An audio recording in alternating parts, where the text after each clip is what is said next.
in the quiet embrace of a forgotten village, nestled at the foothills of the ancient Himalayas, where the air carried the scent of pine and wild jasmine, lived an elderly woman named Sarla Devi. She was 78 years old. Her once lustrous black hair, now a cascade of silver threads, tied in a simple bun that spoke of a life unadorned by vanity. Sarla's home was a modest mud brick cottage on the village's edge, its walls etched with the passage of time, cracks like veins mapping out decades of joy and sorrow. The villagers, a tight-knit community of farmers and herders, knew her as Buaji, the aunt who baked the sweetest jalebis during festivals and shared remedies for every ailment under the sun. But beneath her warm smile lay a well of unspoken grief, a mystery that had haunted her for half a century. It all began 50 years ago, in the summer of 1975, when Sarla was a vibrant 28-year-old bride. She had married Ramlal, a tall, broad man with eyes like polished onyx and a laugh that echoed through the valleys. Ramlal was no ordinary villager. Though he tilled the earth by day, planting rice and maize in the terraced fields that clung to the mountainsides, there was an air of quiet intensity about him.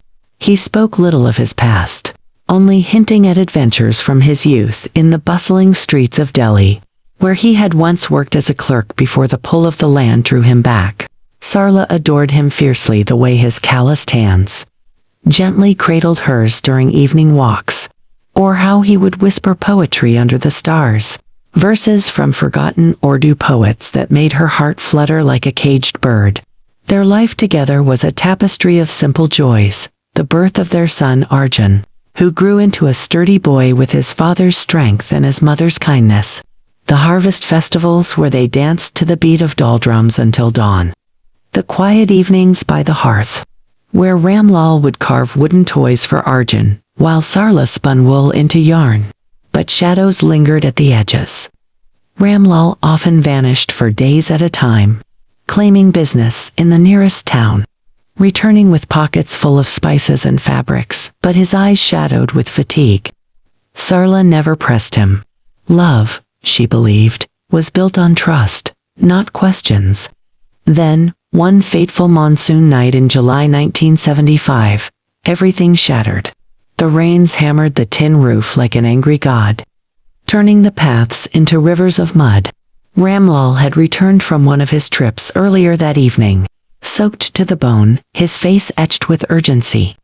He pulled Sarla aside in the dim lantern light, his voice a urgent murmur. "If something happens to me, look after Arjun, and remember, my love, there's more to me than you." "No," she laughed it off as his dramatic flair, kissing his forehead and urging him to dry by the fire. But as midnight approached, a knock echoed at the door, not the familiar creak of a neighbor, but a sharp, insistent rap.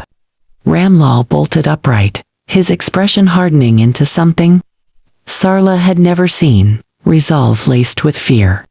He grabbed a worn satchel from under the bed, pressed a hurried kiss to her lips, and slipped into the storm. "I'll be back by dawn," he promised, his voice swallowed by the thunder. But dawn came without him. The villagers searched the jungles and ravines for days, their lanterns flickering like fireflies in the mist-shrouded hills. Whispers spread like wildfire, a landslide had claimed him. Or perhaps a wild leopard. Arjun, only 8, clung to Sarla's sari, his small face streaked with tears. Sarla, numb with disbelief, refused the funeral rites. "He's not gone," she would say, her voice steady, even as her world crumbled. She raised Arjun alone, pouring her love into him like monsoon waters into parched earth.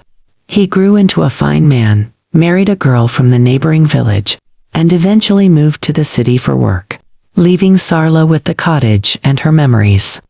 Decades passed. Arjun's visits grew infrequent, his children calling her Nani over crackling phone lines. The village modernized in fits and starts, solar panels on some roofs, a paved road snaking through the valley, but Sarla remained anchored in the past. Every evening, without fail, She would settle into her worn armchair by the eastern window, a relic from Ramlal's dowry gift to her. The window overlooked the jagged peaks, where clouds gathered like secrets. She would trace the panes with her fingers, imagining his face in the fading light. The villagers pitied her gentle madness, but Sarla knew it was no madness. It was waiting. On a crisp winter night in October 2025, exactly 50 years and 3 months after that stormy disappearance, the air hung heavy with the scent of impending snow. Sarla, bundled in a faded shawl woven by her own hands, struggled with insomnia.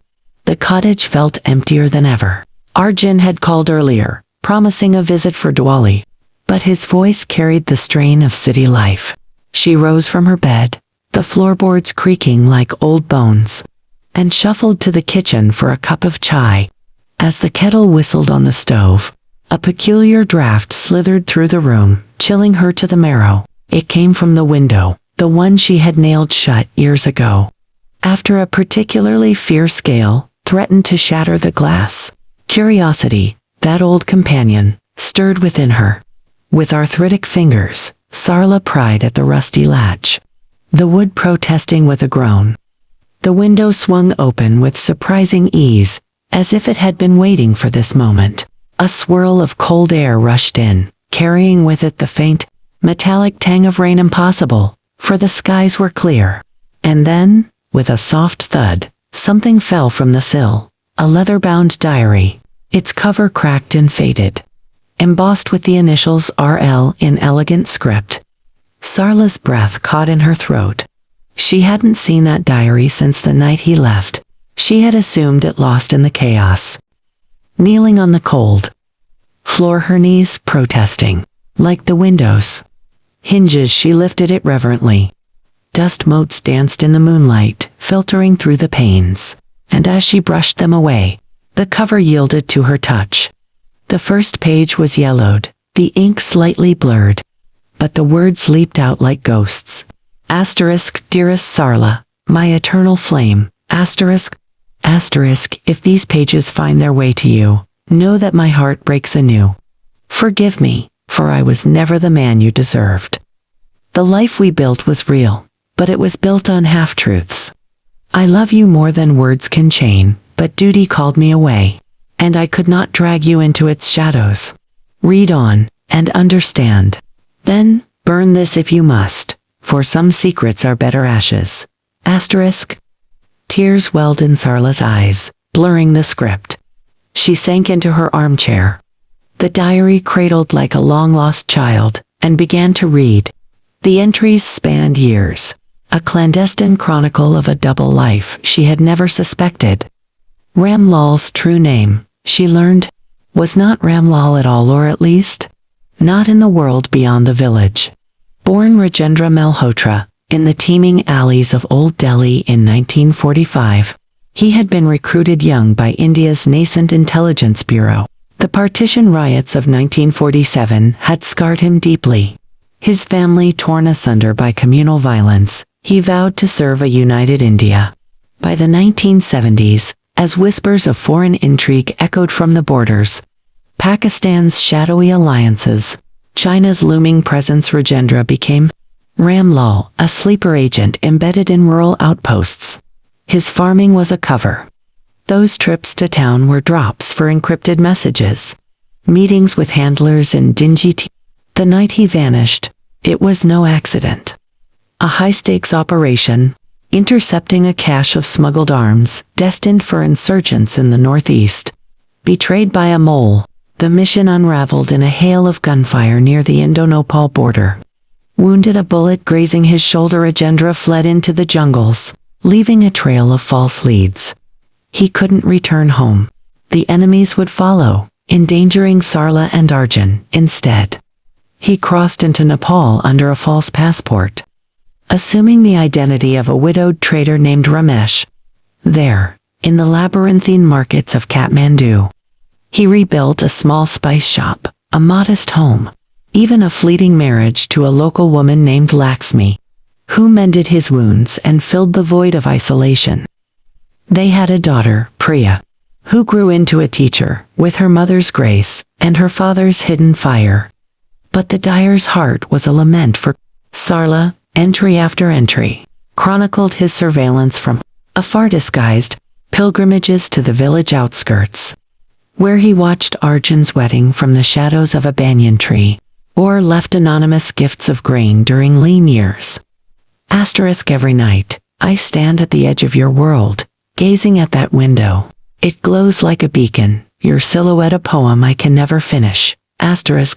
Lakshmi knew of his past love, forgiving it as the price of his survival. But when she passed from a sudden fever in 2005, Rajendra's resolve cracked. Priya, now married with children of her own, urged him to seek closure. The threats had faded with time. The old enemies dust or imprisoned. The final entry, dated just weeks ago. The storm has passed. Sarla, I am coming home not as the ghost I became, but as the man who never stopped loving you. Midnight, under the full moon. The window will know. If I'm late, look behind it. There's one last truth there. Sarla glanced at the mantel clock. 11:58 p.m. The diary slipped from her lap, pages fluttering like startled birds. Her pulse thundered in her ears, a drumbeat echoing the monsoons of your... Was this madness? A cruel hallucination born of grief. The wind howled outside, rattling the panes. And through the glass, she glimpsed movement, a figure emerging from the tree line, hunched against the cold, lantern in hand. The gait was unmistakable, that deliberate stride, the slight limp from an old injury he had hidden from her. Reject, she whispered, her voice cracking. She stumbled to her feet, throwing open the door. The night air bit like frost. But she ran barefoot over the dew-slick grass toward the shadow. Is it you? After all these years? The figure paused, the lantern light casting elongated shadows that danced like specters. As she drew near, the face resolved, aged, weathered by sun and secrets. But those onyx eyes burned with recognition. It was him, her Ramlal, her Rajendra. He dropped the lantern, the flame guttering in the wind, and enveloped her in an embrace that spanned oceans and decades. His body trembled, sobs muffled in her hair. Sarla, my Sarla, I never stopped coming back in my dreams. They stumbled inside together, the door slamming shut against the world.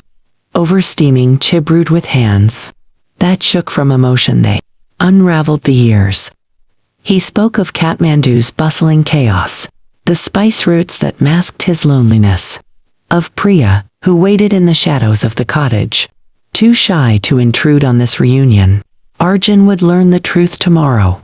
His father's return, a miracle woven from deceit and devotion. Lakshmi's photo emerged from his satchel, a young woman with a kind smile, and Sarla touched it gently. No jealousy, only gratitude for the light she had been in his darkness. But as the clock struck 2, Ramlal's expression grew grave. The diary? It's not the whole truth. He guided her to the window, now fully open, moonlight pooling on the sill. With a steady hand, he reached behind the frame, dislodging a loose panel. Concealed there was a small tin box, rusted but intact. Inside, a stack of letters, yellowed envelopes, addressed to her in his hand, never sent. A gold locket with their wedding photo, and a final note, scrawled hastily. If I falter, know this, our love was the only mission that mattered. Forgive the shadows, embrace the light. Sarla wept then, not from pain, but release. The window, once a portal to absence, now framed possibility. Dawn crept over the peaks, painting the sky in hues of rose and gold. Ramlal Rajendra stayed his presence a balm to the cottage's empty corners. Priya arrived by noon, a bridge between worlds, her hugs tentative but warm. Arjun, summoned by a frantic call, arrived by evening, his shock melting into tears as father and son clasped hands across the chasm of time. In the weeks that followed, the village buzzed with the impossible tale. Sarla's window remained open, a symbol of truths unveiled. She and Rajendra walked the fields hand in hand, sharing stories under the stars, his of espionage and exile, hers of steadfast vigil. Their love, tested by betrayal and distance, emerged stronger, a testament that some flames defy even the longest nights. Yet, in quiet moments, Sarla would glance at the diary, now enshrined on a shelf. Secrets, she learned, were double-edged. They guarded, but they also wounded. And in the end, it was the revealing that healed. The old woman by the window was no longer alone. Her story, once a whisper of loss, echoed now as a song of redemption.